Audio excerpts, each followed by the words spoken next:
السلام علیکم۔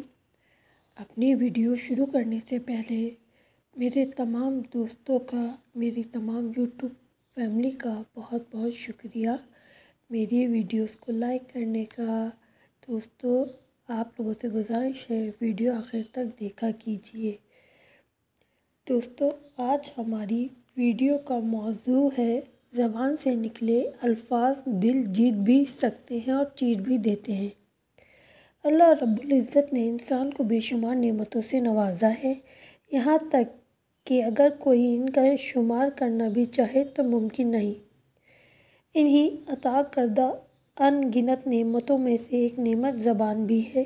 زبان سے نکلنے والے الفاظ کی اللہ کے یہاں بہت اہمیت ہے، جس کا اندازہ سورہ ق کی ان آیات سے لگایا جا سکتا ہے۔ جب وہ کوئی کام کرتا ہے تو دو لکھنے والے جو دائیں بائیں بیٹھے ہیں فرشتوں کو حکم دیتا ہے، یعنی انسان جیسے ہی کوئی الفاظ نیکی کا یا بدی کا منہ سے نکالتا ہے تو وہ دائیں طرف والا فرشتہ نیکی اور بائیں طرف والا بدی لکھنے کے لیے تیار بیٹھے رہتے ہیں۔ پھر ایک وقت ایسا آئے گا کہ جب انسان کا یہی ریکارڈ اس کے ہاتھ میں تھما دیا جائے گا، تب سب کو اپنے کیے ہر لفظ کا جواب دینا پڑے گا۔ اس لیے ہمیں منہ سے اچھی اور بھلائی ہی کی باتیں نکالنی چاہئیں۔ دانا افراد کا کہنا ہے کہ اگرچہ زبان حجم میں چھوٹی ہوتی ہے مگر اللہ تعالیٰ کے نزدیک اس سے کیا گیا گناہ بہت بڑا ہے۔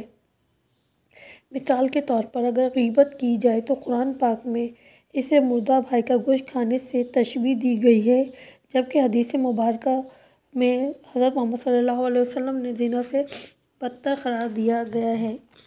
اس کے علاوہ جھوٹ بولنے، طعنہ تشنیع کرنے، چغل خوری اور کسی بھی تہمت لگانے جیسے گناہ بھی اس زبان سے سرزد ہو کر اچھے اعمال کے ضائع ہونے کا سبب بن جاتے ہیں۔